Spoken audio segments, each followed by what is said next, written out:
मैं वासे के अलावा किसी और के बारे में सोचना भी गुनाह समझती हूँ। प्लीज आइंदा ऐसी बात मत करना।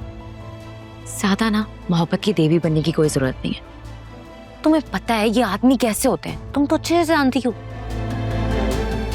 और अगर वासे को तुम्हारे सच के बारे में पता चला ना,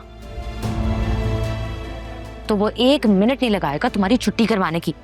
तुम यहाँ आंसू बहाते रह जाओगी।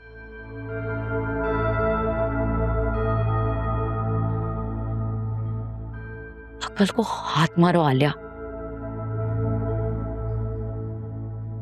कि जो भी कुछ मैं कह रही हूँ वो सच है, और सच्चाई कड़वी होती है।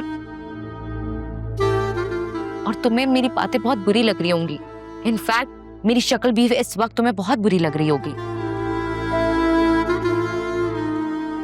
लेकिन क्या करें, That's your sad reality.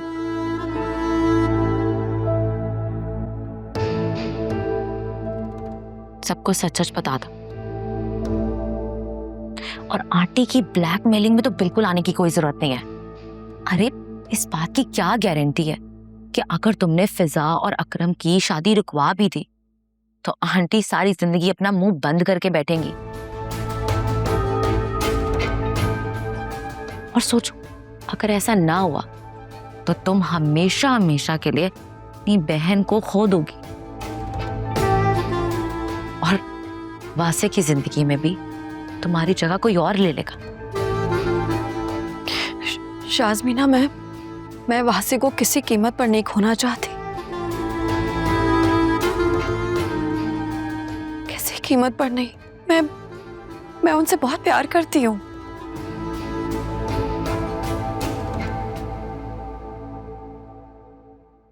तो फिर आंटी से इलाने जंग कर दो।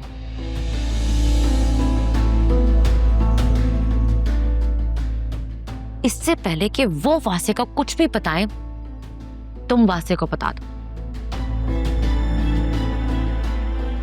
अकरम को अपने साथ इस प्लान में शामिल करो। और वैसे भी अकरम और फिजा एक दूसरे को पसंद करते हैं।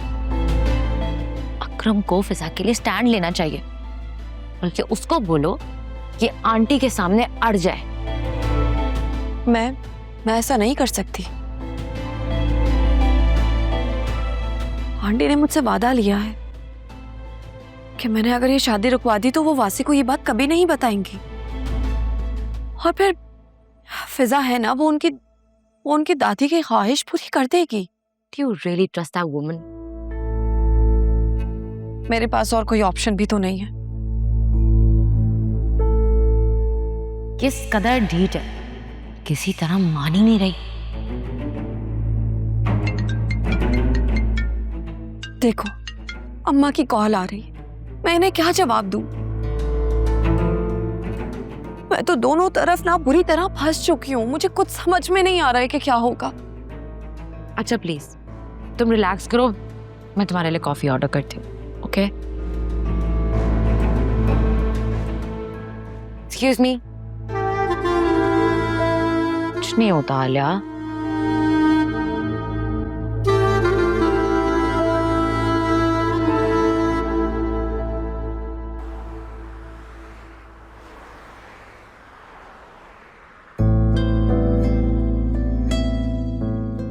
पता है फराज साहब आ गए। Thank God. वैसे वो तो कल आने वाले थे ना? हाँ, आना तो कल था, बट मुझे लगता है कि वो शायद एयरपोर्ट से डायरेक्ट यहीं आ गए। और जब से आए तुम्हारा 3 बार पूछ चुके हैं, और मैंने उनके लगेज में ना बर्किन देखा है। हो सकता है तुम्हारे लिए हो।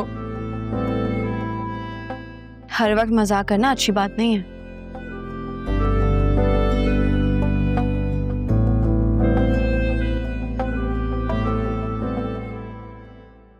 नहीं, मुझे भूख नहीं लग रही। पहले तुम प्रॉमिस करो, मुझे साथ साथ बताते जाओगे। ठीक है, खा लूंगी। तुमने भी खाना है? Okay, bye bye.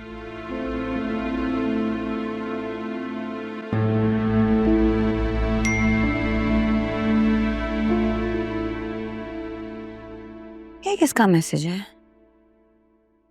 अरे फिजा मेरी जान, क्या हाल है? 3 दिन की मोहलत में से 1 दिन गुजर गया। 2 दिन बाद तुम मेरी और हम तुम्हारे। सुल्तान तुम नहीं, अभी नहीं फिजा। क्या करूं बाबा को बताती हूँ।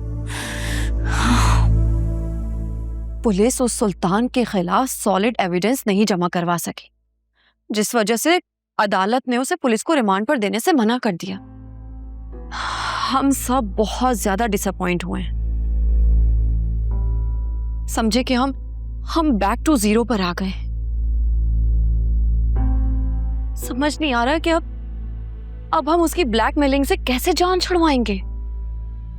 सीरियसली मुझे बहुत ज्यादा अफसोस है, ऐसा कैसे हो गया मुझे यकीन नहीं आ रहा। लेकिन क्या करें, कानून सबूत मांगता है। सबूत ना हो तो बड़े से बड़ा चोर भी बच जाता है, और सबूत हो तो 1 रुपया चुराने वाला भी फंस जाता है। हम एक काम कर सकते,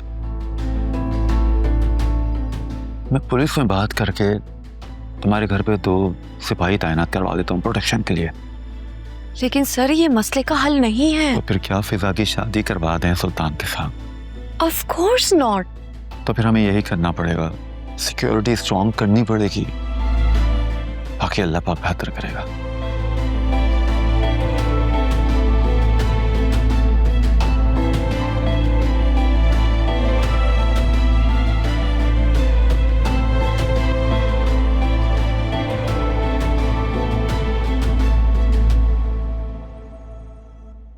क्या बात है बेटा, खैरियत है? बाबा सुल्तान का वॉइस नोट आया था। क्या कह रहा था? बकवास कर रहा है। मुझे कह रहा है 3 दिन की मोहलत में से 1 दिन गुजर गया है। जानवर नुमा इंसान कहीं का। अल्लाह करे यही गुजर जाए, जान छूटे हम सबकी। बुराई बड़ी देर से जाती है बेटा। तुम मुझे उसका मैसेज दिखाओ। बाबा कैसे दिखाऊं? उसने 1 टाइमर मैसेज भेजा है ताकि मैं उसको दोबारा ना सुन सकूं। बहुत मक्कार आदमी है, उसको पता है कि वरना मैं वो मैसेज सीपीएलसी में दे दूंगी। क्या पुलिस और क्या सीपीएलसी है, उसने सबकी आंखों में धूल झोंक दी है।